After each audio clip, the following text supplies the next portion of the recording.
اس سے علماء نے ایک لقطے کا مسئلہ نکالا ہے کہ لقطہ یعنی پڑی ہوئی چیز، اس کا کیا حکم ہے؟ تو چونکہ یہ حضرت یوسف علیہ السلام ان کو پڑے ہوئے ملے سمجھو کنویں سے، تو اب یہ اگر کسی کو کوئی چیز پڑی ہوئی ملے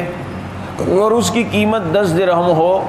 تو اس کے لیے حکم یہ نہیں ہے کہ اٹھا کے فوراً جیب میں رکھ دی اس چیز کو، بلکہ 1 سال تک اس کا اعلان کرے۔ آج کل تو آسان فیس بک ہے،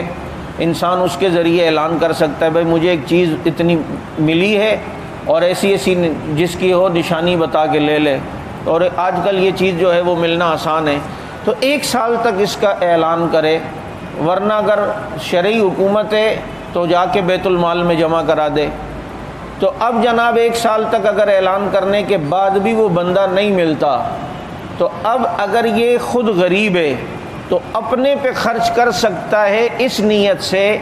کہ جب اس کا اصل مالک آئے گا تو یہ میں اصل چیز اس کو لوٹا دوں گا۔ اور اگر یہ خود غریب نہیں ہے، کسی غریب کو دینا چاہتا ہے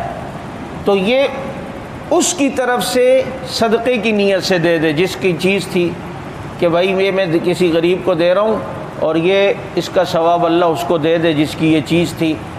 اب اگر وہ بندہ سال بعد آ گیا یہ وہ ایک چیز آپ کو ملی تھی وہ میری تھی،